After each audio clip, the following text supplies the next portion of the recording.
Hello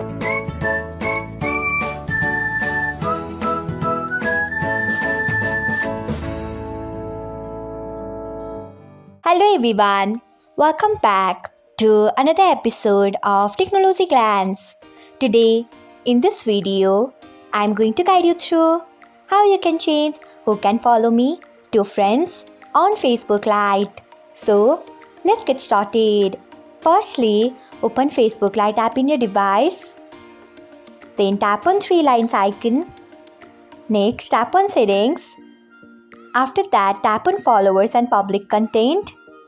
Next, you can see the option of who can follow me. Beside it, you can see the option of public. Tap on it. Next, you can see the option of friends. Tap on it. So, this is how you can change who can follow me to friends on Facebook Lite.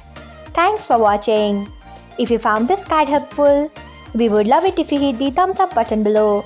We upload great new tech tutorials like this one every day. So, do not forget to subscribe to our channel and hit the bell icon so that you'll never miss another update.